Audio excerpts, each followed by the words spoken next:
Assalamualaikum warahmatullahi wabarakatuh. Di sini saya Angga Kurniawan akan melakukan wawancara dengan salah satu pemudik yang sekarang sedang mudik di desa asalnya. Oke lah, apa kabar Mas? Alhamdulillah baik. Oke, sekarang eh, nama Mas siapa? Nama saya Susilo. Nah, sebelumnya Mas sebelum pulang ke kampung halaman Mas kerja atau gimana? Sebelumnya saya tuh di Lampung, khususnya di kota Metro, masih studi kuliah. Oke, kuliah.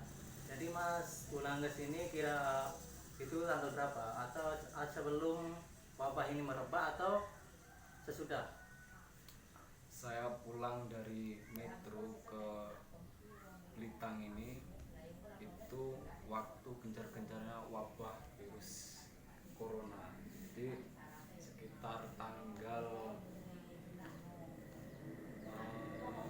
6. Eh, Setelah Anda pulang ke tempat Anda atau ke desa asal Anda, hal apa yang Anda lakukan? Apakah Anda karantina mandiri atau bagaimana? Sebelum saya berangkat ke sana itu ada tes terlebih dahulu karena dikhawatirkan nanti, karena daerah sana juga sebagian ada yang sudah masuk zona merah, jadi kita melakukan tes supaya kita ibaratnya biar steril dan kita bisa menjaga kondisi, dan ketika di perjalanan juga kita antisipasi, kita menggunakan masker, terus pakai, bahkan naik mobil itu mobil travel jadi kosong. Nah, pulang dari sini itu kita karantina mandiri, dari pemerintah desa kan disuruh untuk isolasi diri untuk jaga-jaga selama 14 hari. Nah, terus Mas sekarang sudah kan studi, nah kuliah kan? Ya, Itu sudah semester berapa? kalau saya sudah semester 8 ini akhir. Oke, semester 8. Jadi kan kalau semester 8 sudah agak longgar ya Pak, MK-nya atau mata kuliahnya. Jadi sistem pembelajaran yang diterapkan di sana itu seperti apa? Kalau di khususnya di kampus saya itu kan langsung dari Kemenak. Nah, Kemenak itu mengikuti instruksi dari pemerintah. Jadi sekolah kuliahnya itu daring. Cuma kalau untuk semester 8 kita daring juga agak terhambat, apalagi kita di desa ini juga bimbingan itu ya agak susah, terus banyak salahnya, banyak nggak nyambungnya, apalagi uang kita bimbingan tatap muka itu agak susah, bolak balik apalagi sistem online seperti ini. Oh, terus eh, sebenarnya sistem seperti ini itu efektif nggak sih Mas untuk pembelajaran di kampus? Sebenarnya kalau saya pribadi itu menilainya mesti ada dua hal, adanya yang dampak positif dan negatif. Jadi terutama banyak yang dampak negatifnya, karena ketika kita belajar tatap muka itu feel-nya akan dapat dengan dosen dan kita mencerna materi itu lebih mudah, beda dengan kuliah online, sistem online itu. Jadi kebanyakan dosen itu memberikan eh, pembelajaran itu hanya tugas, jadi banyak mahasiswa itu, enggak cuma mahasiswa yang tingkat akhir, apalagi tingkat yang masih awal juga semester 2, 4 dan seterusnya itu mengeluh dengan adanya banyaknya tugas. Sebenarnya kan kalau kita mengacu dosen itu sebenarnya untuk mendidik itu tidak hanya memberikan tugas, apalagi yang bimbingan ini susah. Hmm. Terus kalau Mas memperhatikan di lingkungan tempat tinggal sekarang, itu seberapa pedulikah masyarakat tentang wabah ini?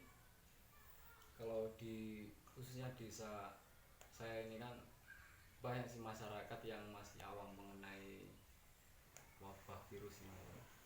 Yang terutama yang saya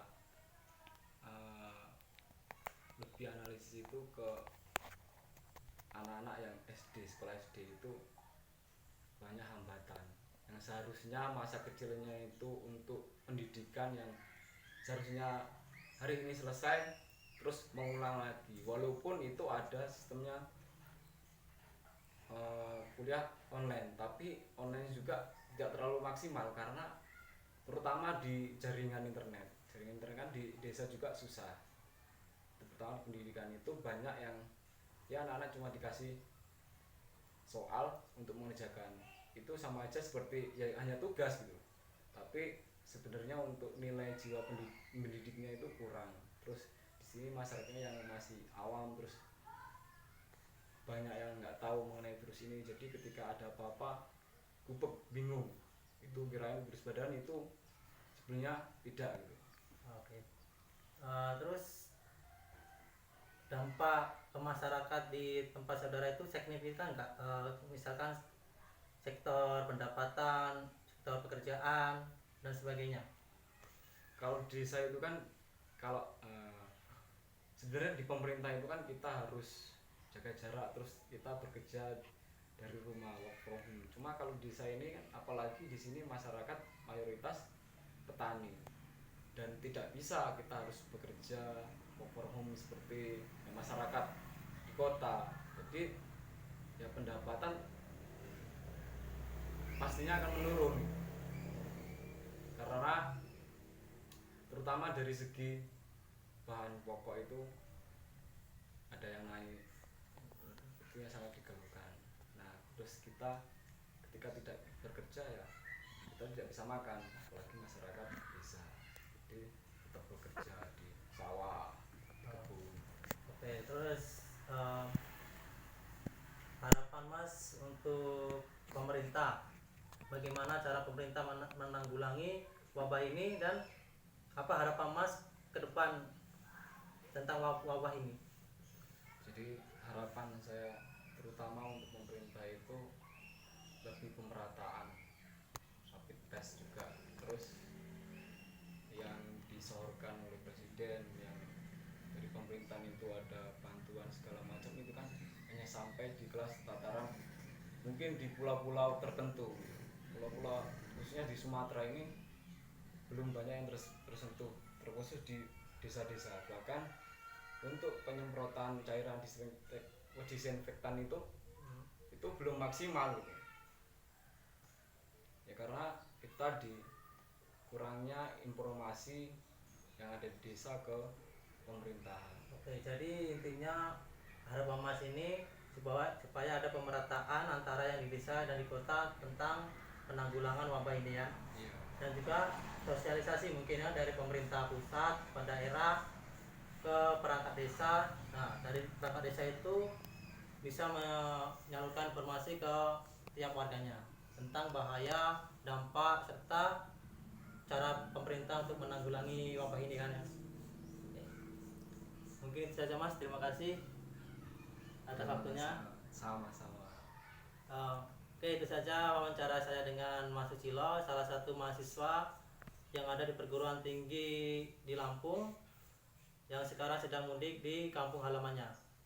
Sekian, wassalamualaikum warahmatullahi wabarakatuh.